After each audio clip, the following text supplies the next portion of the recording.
আসসালামু আলাইকুম রহমতুল্লাহি ওয়া বারাকাতুহু। আমি মোহাম্মদ শফিউল আজম।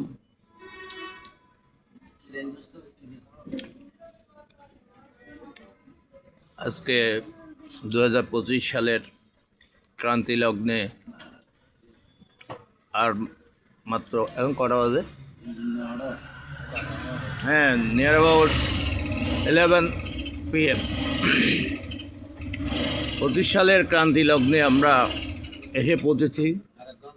আর একটু পরেই 2026 সাল, খ্রিস্টীয় শতাব্দী, খ্রিস্টীয় বর্ষ ঢুকবে। আমি 2025 এবং 26 বিষয়ে কিছু কথা বলবো।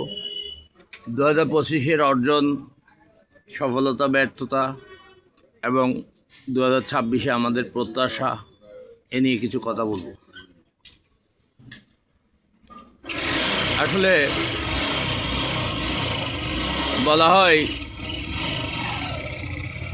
মুছে যাক যত গ্লানি, মুছে যাক দুঃখ, এ ধরনের একটা কথা আছে। পুরাতন মানে খারাপ তা না, পুরাতন থেকে শিক্ষা নিতে হয়। বলেন, কিছু পয়েন্ট বলেন। আমি হাদির পুরা নামটা কি? উসমান বিন হাদি। হ্যাঁ, এইগুলাই আমি বলবো। তরুণ সাহসী। আমরা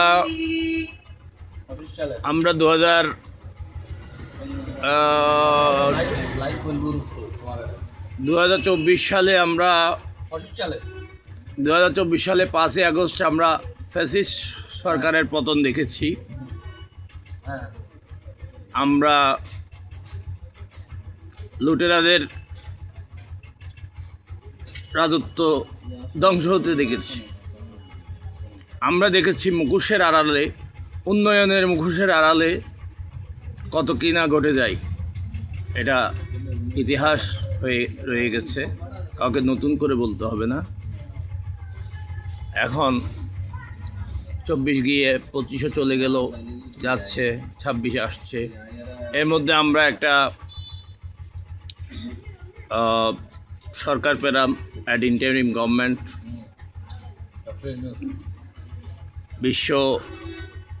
বিশ্ববিখ্যাত এবং বিশ্বনন্দিত নোবেল বিজয়ী, আমাদের দেশের গর্ব এবং আমাদের চট্টগ্রামের গর্ব, আরও বেশি গর্ব আমাদের হাটাজারির সন্তান। উনি চট্টগ্রাম বিশ্ববিদ্যালয়ের ছাত্র ছিলেন, শিক্ষক ছিলেন। আমিও সৌভাগ্যক্রমে চট্টগ্রাম বিশ্ববিদ্যালয়ে পড়ার সুযোগ পেয়েছিলাম। আইন পড়েছি, মাস্টার্স করেছি। এটা তেমন কিছু না, এটা বলার জন্য বলা। উনি বর্তমানে বাংলাদেশের নেতৃত্ব দিচ্ছেন, বাংলাদেশকে সুন্দর সুচারুরূপে পরিচালিত করছেন কঠোর হস্তে তিনি, ডক্টর মোহাম্মদ ইউনূস স্যার। উনি ওনার যথাসাধ্য চেষ্টা করেছেন। ওনার কোয়ালিটি বলে আমি শেষ করতে পারবো না, যোগ্যতা বলে আমি শেষ করতে পারবো না। উনি নোবেল বিজয়ী একজন বিশ্ব ব্যক্তিত্ব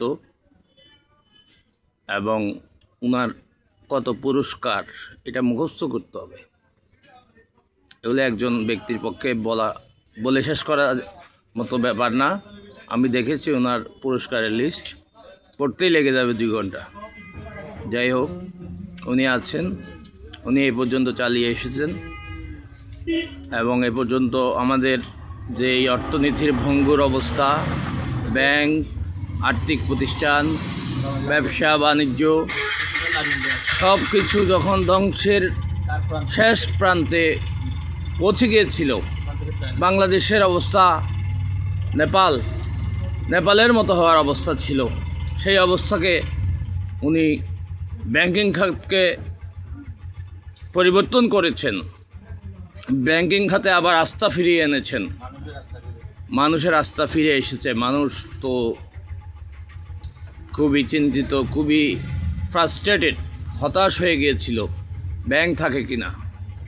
আস্থার জায়গাটা কোথায় আমাদের, ব্যাংকে টাকা রাখা যাবে? ব্যাংকে টাকা রাখা যাবে কিনা, ব্যাংকে টাকা থাকবে কিনা এবং যা আছে তা পাবো কিনা, এই ধরনের একটা ধারণা মানুষের মনে হাতা গুরুত্বপূর্ণ ভাই। উত্থিত হয়েছিল। আমি অ্যাজ এ ব্যাংকার, আমিও ব্যাংকে চাকরি করছি প্রায় 17 বছর। আমার ওকালতির জীবন প্রায় 20 বছর। তো আমার অভিজ্ঞতা থেকে বলছি, as a citizen of Bangladesh, as a সাধারণ নাগরিক অফ বাংলাদেশ আর কি, আমার বেশি রাজনৈতিক বক্তব্য নাই। আমার কথা হচ্ছে, হ্যাঁ, দ্রব্যমূল্য, আমি বলে যাচ্ছি, দ্রব্যমূল্য চিনি যেখানে 100-150 টাকা ছিল, হ্যাঁ, পেঁয়াজ 400 টাকা ছিল, হয়ে গেছিল 100-র উপরে পেঁয়াজ পাওয়া যেত না, 150-র উপরে, এখন 50-60 টাকায় পেঁয়াজ পাওয়া যাচ্ছে।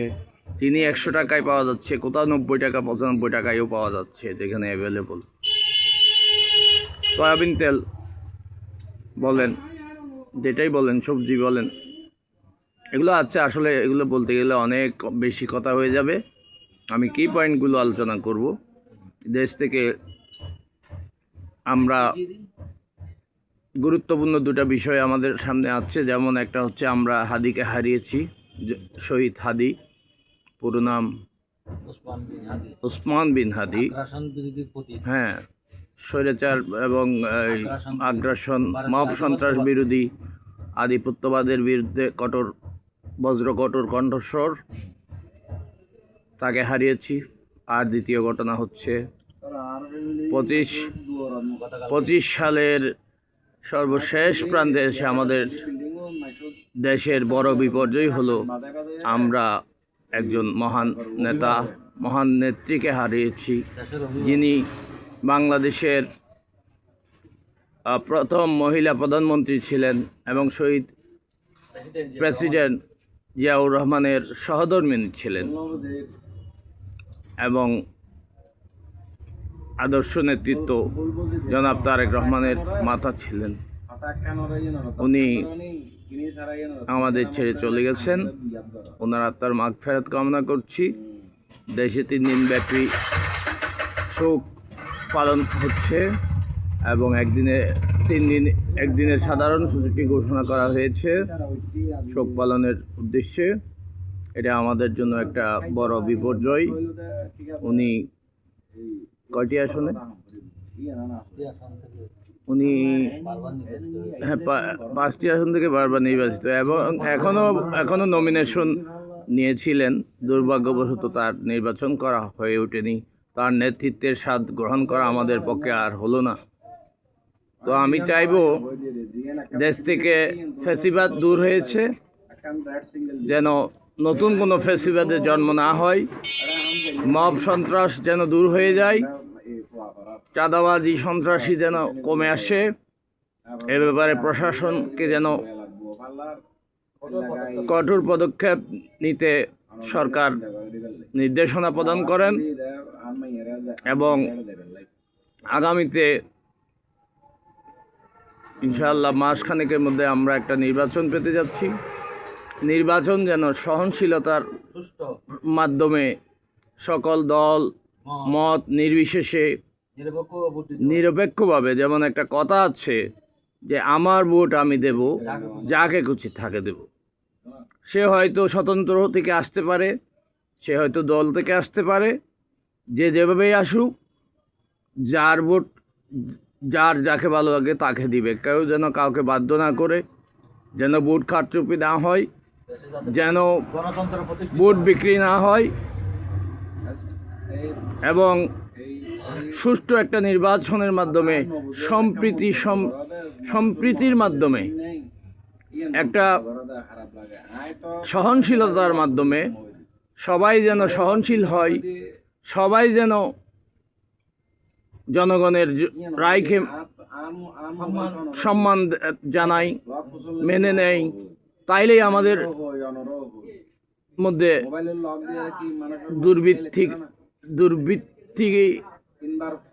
দুর্বৃত্তায়ন এবং সন্ত্রাসী কার্যক্রম কমে যাবে। সহনশীলতার মাধ্যমে নতুন একটি সুন্দর বাংলাদেশ গড়ে উঠবে।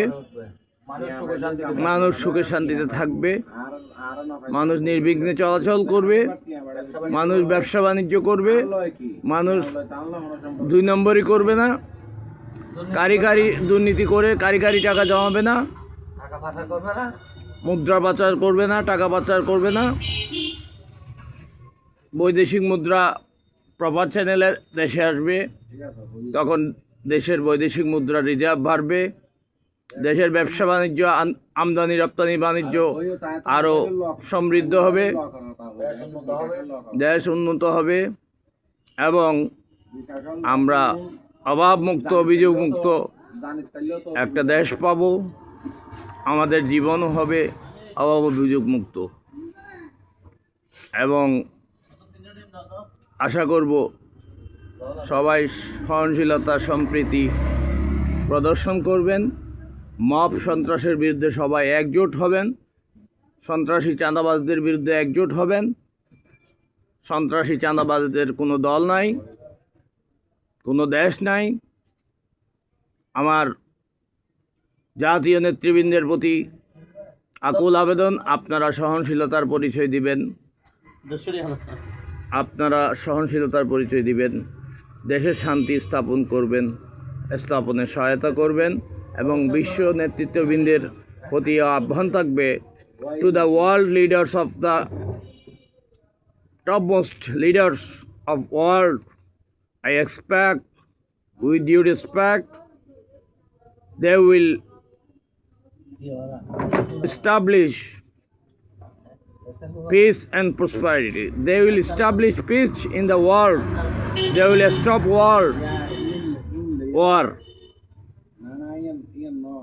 A beautiful world will be established.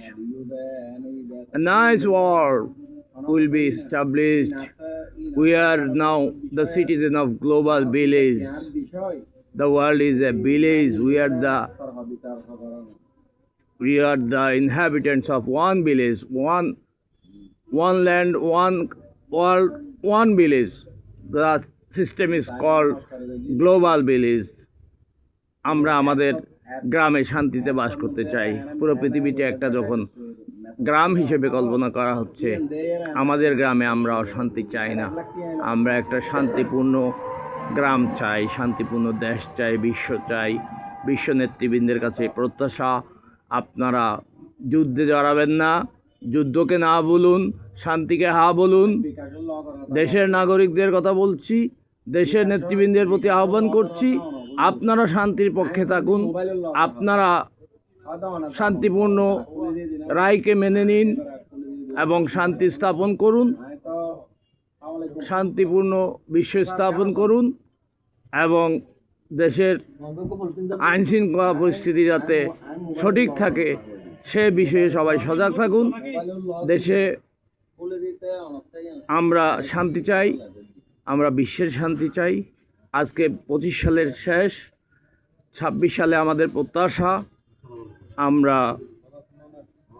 আমরা দেশের উন্নতি সমৃদ্ধি চাই, আমরা প্রতিটি নাগরিকের নিরাপত্তা চাই, জানমালের নিরাপত্তা চাই এবং একটি সুন্দর দেশ চাই, একটি ভয়মুক্ত, ভীতিমুক্ত, সন্ত্রাসমুক্ত, চাঁদাবাজমুক্ত দেশ চাই। মব সন্ত্রাসের বিরুদ্ধে সবাই সোচ্চার হন এবং আবারও আমরা প্রয়াত সাবেক প্রধানমন্ত্রী জননেত্রী দেশনেত্রী বেগম খালেদা জিয়ার প্রতি আত্মার প্রতি মাগফিরাত কামনা করছি এবং আল্লাহ তাকে বেহেশত নসিব করুন এই দোয়া করছি এবং শহীদ হাদিকে স্মরণ করছি, তাদের এবং ছাত্র আন্দোলনের সকলকে শহীদের স্মরণ করছি এবং যাদের বিনিময়ে আমরা আজকে সুন্দর দেশ পেয়েছি, শান্ত মুক্ত কথা বলার মতো পরিবেশ পেয়েছি, তাদের জীবনের বিনিময়ে, যাদের বিনিময়ে আমরা এটা পেয়েছি সেটাই আমরা প্রকাশ করছি। আমরা শান্তি চাই। আমরা সরকারের কাছে আকুল আবেদন, দেশকে স্থিতিশীল পরিস্থিতিতে রাখার ব্যবস্থা করুন। এখন দেশ সুন্দর চলছে, ইনশাআল্লাহ ভবিষ্যতে আরও সুন্দর চলবে এই প্রত্যাশা। আমি একজন সাধারণ নাগরিক, কিছু কথা বললাম। ধন্যবাদ সবাইকে।